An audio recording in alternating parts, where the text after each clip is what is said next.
Olá, meus amigos. Nessa segunda-feira temos Premier League, La Liga, Campeonato Brasileiro, Série A italiana. Não é mais aquelas segundas-feiras com uma grade tão fraca. Agora, com a volta das principais competições, teremos sempre dias completos, com bastante opção de trabalho. Temos a estreia nessa segunda do Tottenham e do Leicester na Premier League. O Tottenham liderou até o início ali da Premier League do ano passado, mas não conseguiu manter a primeira colocação, acabou ficando praticamente até o final na quinta colocação. O Leicester já subiu campeão da Championship e também praticamente liderou a competição da segunda divisão de cabo a rabo, um time muito forte, deu trabalho nas Copas para as equipes de primeira divisão. Na Itália temos a estreia da Atalanta, campeã da Europa League do ano passado, atual campeã da Europa League, atual vice-campeã da Supercopa da UEFA, perdeu para o Real Madrid por 2-0, enfrenta o Lecce, e a Juventus enfrenta o Como, que acabou de subir da segunda divisão. A Juventus tentando se reformular um pouquinho, tentando ter uma temporada um pouco mais digna do que ano passado. Foi realmente uma temporada muito fraca. Enfrenta a equipe do Como, que contratou algumas boas peças. A gente vai comentar sobre isso. Na Espanha, o Atlético de Madrid, que trouxe o Julián Álvares do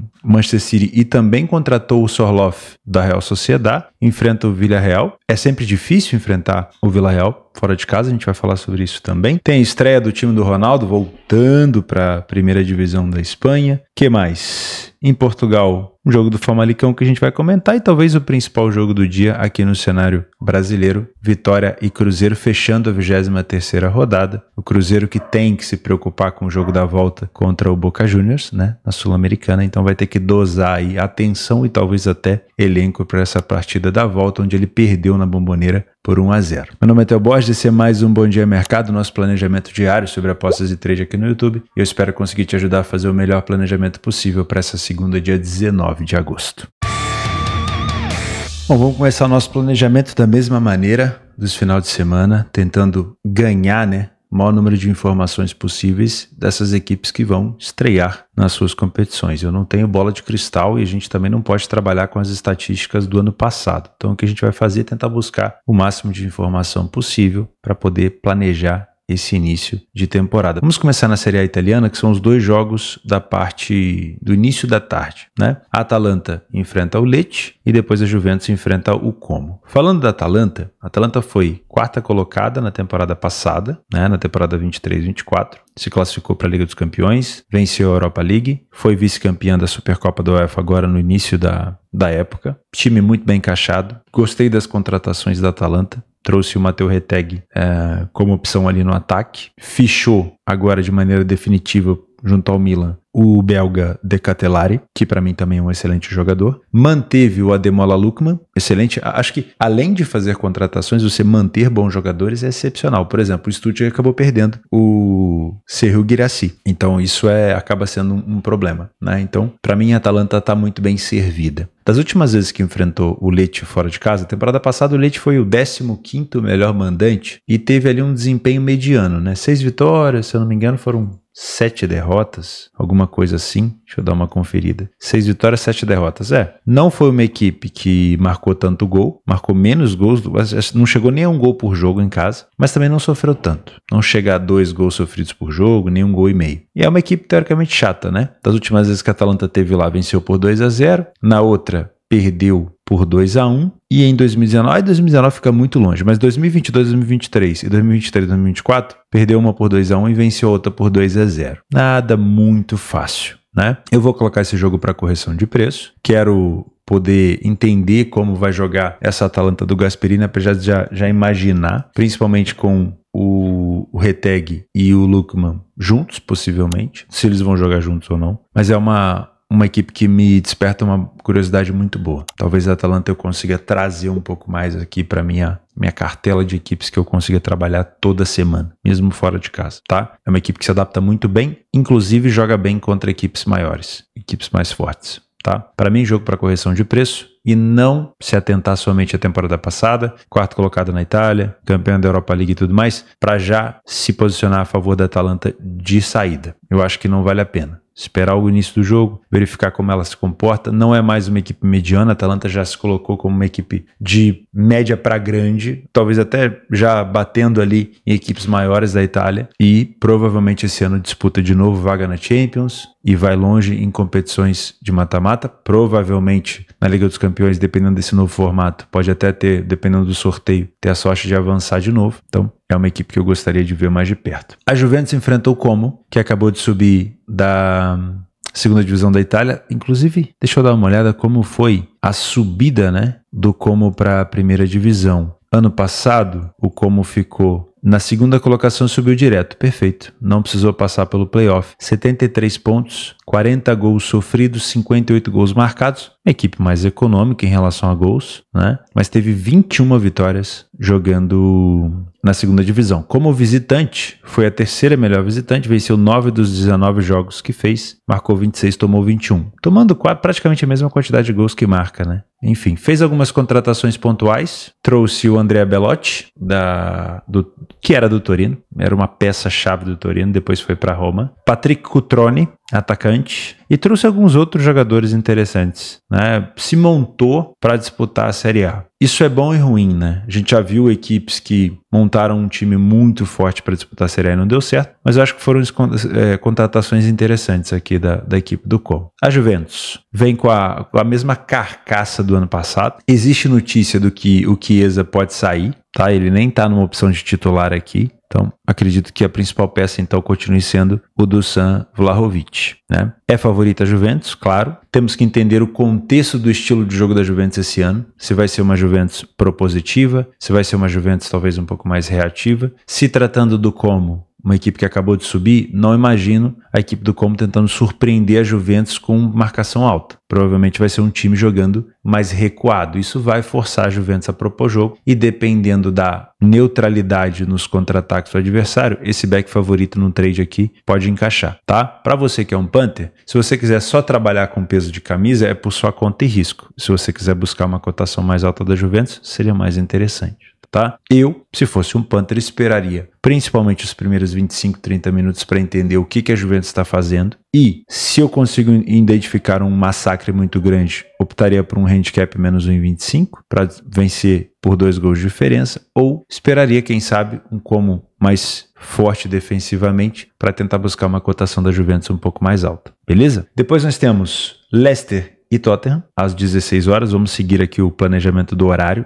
Dá para fazer isso na segunda-feira, domingo é mais difícil. O Tottenham estreia contra o Leicester. Como eu falei no início do planejamento, o Tottenham chegou a liderar a Premier League no ano passado e depois foi ficando ali na quinta, sexta, quarta colocação, acabou na quinta. E enfrenta o Leicester, que foi campeão da Championship praticamente, como a gente usa esse termo, de cabo a rabo, né? Do início ao fim, dando trabalho também nas Copas para as equipes da primeira divisão. Equipe muito forte, subiu campeã, tem provavelmente a bagagem da segunda divisão e uma equipe já mais ou menos montada, né? Uma equipe já que está acostumada a jogar junto. O Tottenham fez boas contratações. Eu acho que a principal contratação do Tottenham que me agradou muito foi trazer o Dominic Solanke do Bournemouth. Acho que é um jogador excepcional no ataque, que tem uma presença muito interessante para jogar ali do lado do Heung-min-son, Kulusevski, o Johnson também. Muito provavelmente o Heung-min-son deve ser o titular. Aqui não está colocando a possível escalação como ele, mas acredito que ele vem para ser titular, tá? Então, muita atenção. Eu já vou colocar essa possibilidade aqui do Tottenham se complicar em respeito ao que o Leicester fez na segunda divisão no ano passado, tá? Eu acho que não é qualquer coisa. Eu vou até pegar aqui a Premier League e dar uma olhada como que foi o desempenho do Tottenham fora de casa no passado, ó. Tottenham teve 7 vitórias em 19 partidas. Foi um desempenho bem baixo, bem abaixo. O United teve 8, que ficou abaixo dele na tabela. O Aston Villa teve 8, o Liverpool teve 9. Aí eu não vou nem falar de City e Arsenal, né? Então acho que o Tottenham poderia ter sido um pouco mais forte fora de casa. Por isso eu tomaria um pouco de cuidado nesse início para já confiar. Porém, não duvido de um jogo para ambas marcam. O Tottenham costuma sofrer gol, pelo menos costumava sofrer gol com frequência. Não duvido de um jogo para 2 gols, mas na Premier League trabalhar com 2 gols você tem que esperar uma cotação mais alta. E também não duvido de um cenário de 2,5 gols, tá? Por quê? Principalmente com o ganho. Já tem o Heung-min-son, né? Mas principalmente com o ganho da chegada do Dominic Solanke, tá bom? Eu respeito muito a equipe do Leicester, acho uma equipe muito encaixada, que vem já jogando junto há um tempo e que pode complicar a vida do Tottenham por aqui. Depois, Atlético de Madrid e Villarreal. É sempre difícil jogar contra o Villarreal por lá. Da última vez que o Atlético foi, ele venceu por 2-1 e da penúltima vez empatou 2-2. Né? Aí teve também aqui mais um 2-2, aí um 2-0 para o Atlético e assim vai, teve um 0-0. Então é mais tenso. Não costuma ser um jogo muito over, então não vou te indicar nada em relação ao mercado de gols. Vou dar uma olhada aqui na possível escalação do Atlético de Madrid para esse jogo. O Atlético pode entrar em campo com Sorloth, possível atacante titular que veio do Real Sociedad. E aí, assim, digamos assim, seria mais ou menos essa grande mudança. O restante, o Griezmann, o Koke, o Lino, né, que já era a parte ali esquerda, não muda muita coisa. Não sei se já vai estar disponível no banco o Álvares, Julián Álvares, que veio do City, mas o Sorloth já está ali como peça principal para substituir o Álvaro Morata, que foi para o Milan, né? Que era, assim, um dos principais nomes ali do Atlético de Madrid. É favorito o Atlético, claro. Na temporada passada, se não me engano, ficou na 4ª colocação. O Villarreal ficou na 8ª. Foi uma diferença de pontos, assim, considerável. Mas jogar contra o Villarreal lá é sempre difícil. Eu vou até fazer o seguinte, vou dar uma olhada como é que foi o desempenho. Vou relembrar, né, como é que foi o desempenho do Villarreal na temporada passada dentro de casa. Ficou com 7 vitórias em 19 jogos. Não foi muita coisa, não. Poderia ter sido um desempenho melhor. Como visitante, o Atlético de Madrid também não venceu tanto. Venceu apenas 8 de 19, mas toma pouco gol, né? Então vamos combinar aqui que para início, para primeiro jogo, eu não vou pensar no mercado de gols para esse jogo. Vou deixar aqui uma correção de preço, se você é um trader. Até eu não sei o que é correção de preço. Se você é um punter, você até pode querer saber um pouco mais. O meu curso está aqui embaixo para você aprender. Agora, se você quer ser um trader, trabalhar numa exchange, numa bolsa esportiva, eu sempre indico a minha parceira Betfair, tem um link de registro aí embaixo. Você precisa aprender, tá? E tem um link do meu curso aí embaixo, completamente gratuito, desde 2018, que esse curso está no ar, sempre tendo atualizações, e eu tenho certeza que ele vai te ajudar de cabo a rabo, tá bom? Para você chegar num nível bem mais profissional. Então, para mim, ainda... Theo, mas você não tem nenhuma dica pra gente? Pô, cara, eu não tenho bola de cristal. Ainda é o primeiro jogo. Deixa eu fazer minhas anotações, que nos próximos jogos provavelmente eu vou ter alguma coisa a mais para acrescentar, certo? Mas ficaria bastante de olho nessa presença do Sorloth, como que ele vai encaixar no ataque junto com o Griezmann. Aí, esse jogo aqui é complementar, a gente fala já já, tá? Vamos partir para Vitória e Cruzeiro na Série A do Brasileiro, fechando a 23ª rodada, e aí a gente já vai para um critério interessantíssimo, né? Que é o jogo da volta do Cruzeiro contra o Boca Juniors no Mineirão. O Cruzeiro perdeu para o Boca por 1-0 na Bombonera. Dado ao fato de ser na Bombonera, não acho que seja um resultado péssimo, até que foi um resultado normal. Poderia ser bem pior, né? Aliás, antigamente era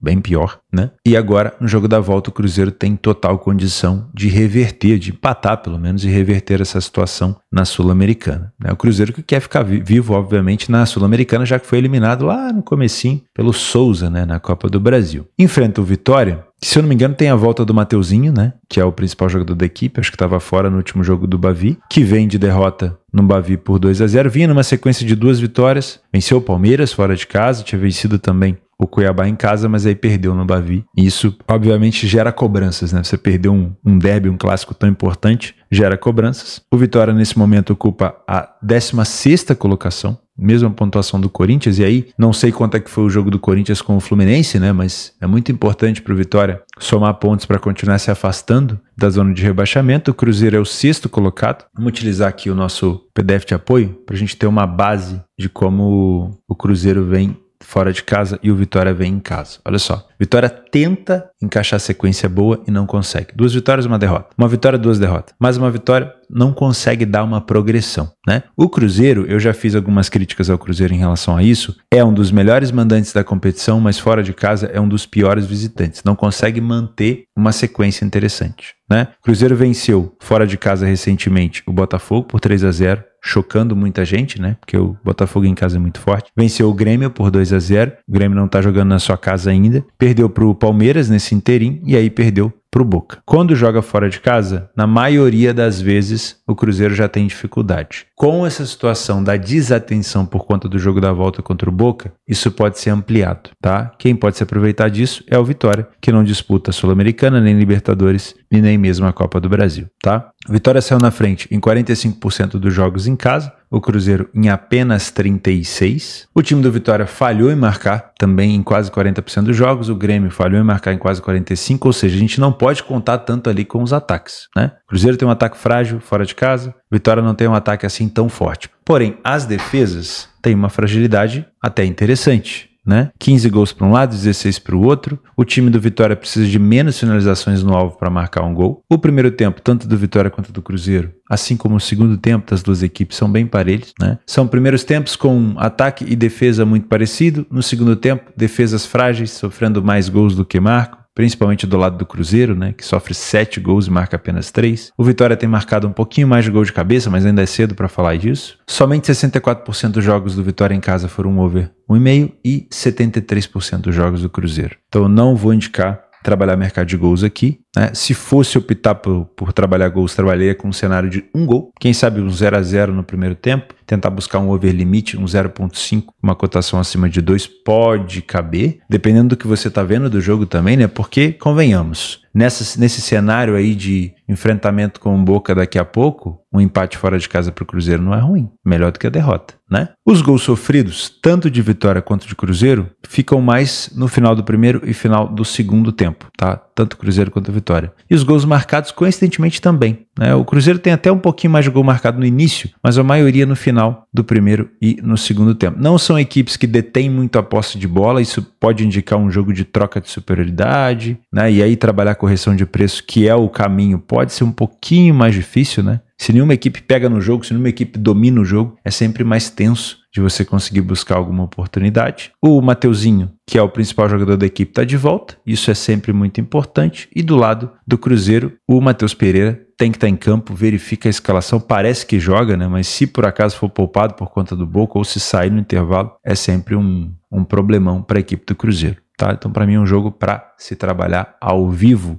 E se for fazer alguma coisa, eu não duvido de um empate anula ou de uma dupla chance no Vitória, pensando num Cruzeiro focado no Boca. Agora, começou o jogo, o Vitória está tendo extrema dificuldade, mesmo contra um Cruzeiro possivelmente desatento, aí não entraria nessa posição. Não gosto de formar posição nenhuma no pré-live, tá? Para mim sempre, mesmo que seja para trabalhar nessas situações de dupla chance, de empate anula, seria para me posicionar ao vivo, tá? Para finalizar, vamos montar aqui os nossos jogos complementares. Eu gosto sempre de fazer junto com vocês para a gente identificar alguma oportunidade. Tá? Na Copa da Alemanha, eu coloquei todos os jogos com possibilidade de gols, porque é uma barata voa danada, né, nesse tipo de competição, principalmente na primeira fase. Então nós temos o Bremen, de primeira divisão, o Magdeburg da segunda divisão, o Wolfsburg da primeira divisão, o Frankfurt da primeira divisão. Vale a pena pensar em gols em todos esses jogos. Tá? Na Espanha, o Valladolid, que é o time do Ronaldo com o Espanhol, acho que é um bom jogo para complemento, até para correção de preço. Mesma coisa em Portugal, no Estrela da Amadora com o Famalicão. Se eu não me engano, o Estrela da Amadora já até fez o primeiro jogo, né? Empatou o primeiro jogo, o Famalicão venceu o primeiro jogo. Na Turquia, nenhum time que eu costumo trabalhar. Na Argentina, aqui você tem 3 opções de complemento, né? Principalmente na parte da noite, já que a gente está com a tarde mais preenchida. Defensa e Justiça e Banfield pode ser um jogo cabível para você colocar na parte da noite, já que você quer complementar a sua grade de trabalho, tá? Se você quiser colocar os outros 2 é por sua conta. O Bolívar, que enfrenta o Flamengo no jogo da volta, que se não me falha a memória vai ser no dia 22, enfrenta aqui o San Antonio Bulu Bulu. Que nome bonitinho. Então você pode colocar o Bolívar como jogo complementar, só toma cuidado, porque o Bolívar tem que focar também no Flamengo, né? Na Bósnia, o Zrinjski entra em campo, é o 5º colocado, é início, né? É início de campeonato, também é um jogo complementar. Na Bulgária,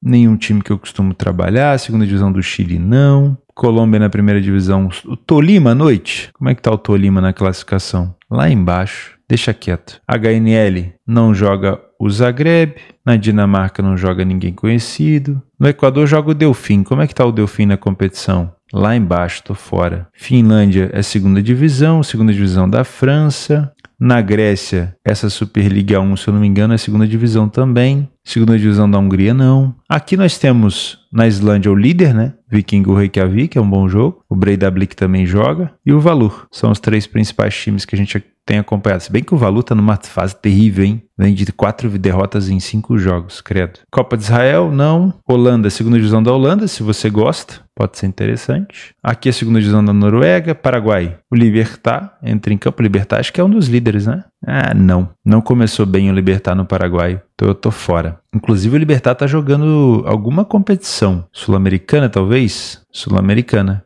Olha que loucura. Ele enfrentou o Ameliano na Sul-Americana jogo de ida, empatou na casa do Ameliano. Pega o Ameliano também fora de casa na casa do Ameliano pelo Paraguai. E depois enfrenta o Ameliano de novo. Ah tá, o primeiro jogo foi na casa do Libertad. Enfrenta o Ameliano na casa do Ameliano de novo na Sul-Americana. Também acontece isso lá, tá vendo? Não é só aqui no Brasil, não. Aqui no Brasil a gente teve Palmeiras e Flamengo agora fazendo a trinca, né? 2 jogos da Copa do Brasil, 1 do Brasileiro. Vira e mexe acontece de novo também com outras equipes. Lá também acontece. Polônia, ninguém. Segunda divisão de Portugal, tô fora. Romênia, não. Se bem que o Faru Constante é um bom time, né? Como é que tá a classificação do Faru? Nossa, começou mal. Começou mal. Superliga da Sérvia, não. Segunda divisão da Espanha, tá cedo ainda para botar uma segunda divisão da Espanha, né? Mas fica por sua conta e risco. A segunda divisão da Turquia também eu tô fora. E aí a gente fecha desse jeito, tá? Deixa eu ver como é que ficou aqui, ó. Possível trabalho a favor do favorito na Juventus, tomar cuidado com o Tottenham, jogos para gols na Copa da Alemanha, na DFB Pokal, correção de preço nesses jogos, né, de estreia do Atlético de Madrid, do Valladolid, da Atalanta, e a 23ª rodada do Cruzeiro com vitória. E aí a gente colocou aqui o Zelinski, da Bósnia, 1h da tarde, um pouquinho antes da Atalanta. Opções de jogos complementares na Islândia, com o Valur, o Vikingur e o Breiðablik. Um jogo complementar em Portugal, Estrela da Amadora, com o Famalicão. Um jogo à noite, 2 jogos à noite, né? Do Defensa e Justiça e do Bolívar. É isso, o espaço está aberto aí para vocês. Se vocês quiserem me ajudar com complementos e informações e correções também. Não só de informação, mas de pronúncia. Eu gosto muito de aprender. Eu vejo vocês amanhã. Um grande abraço e até a próxima.